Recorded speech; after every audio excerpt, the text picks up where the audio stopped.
খুব বড়কারী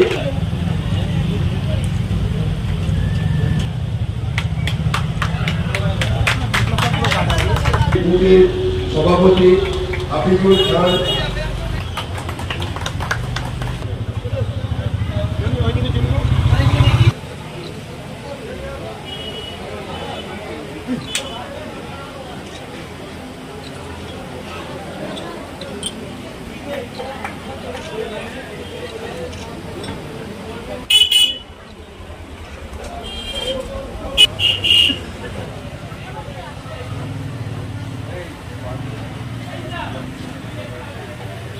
সেটা হলো বিশ্ব নবী দিবস।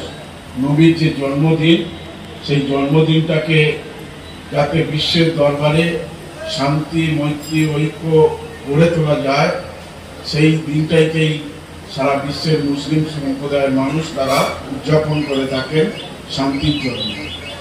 এই শান্তিটা সবাই চান, কেউ হিন্দুও চান, কেউ মুসলিম চান, কেউ খ্রিস্টানও চান, কেউ ইসাক চান, কেউ শিখ চান। সকল সম্প্রদায়ের মানুষের ধর্মের মূল মন্ত্র হলো শান্তি। আমরা সেই শান্তির জন্য আমাদের মধ্যে বিশ্বাসের জায়গা তৈরি করতে হবে, আমাদের মধ্যে ভ্রাতৃত্ববোধ তৈরি করতে হবে। বর্তমান যে পরিস্থিতির জায়গা তৈরি রয়েছে, এই জায়গা থেকে আমাদের মধ্যে সবচেয়ে বড় যে জায়গাটা হলো বিশ্বাস। বিশ্বাসের মধ্য দিয়ে আস্থা এবং ভরসার জায়গা তৈরি হবে, মানবতা, মনুষ্যত্ব। সেই জায়গা থেকে আমাদের নতুন প্রজন্মকে যেন আমরা সেটাই শিখিয়ে যেতে পারি।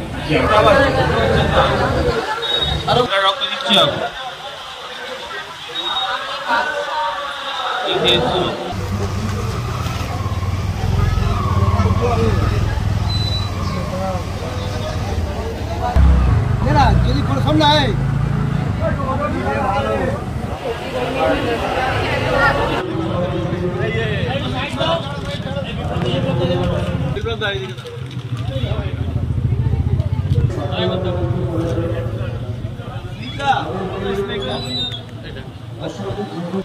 সাথে সাথে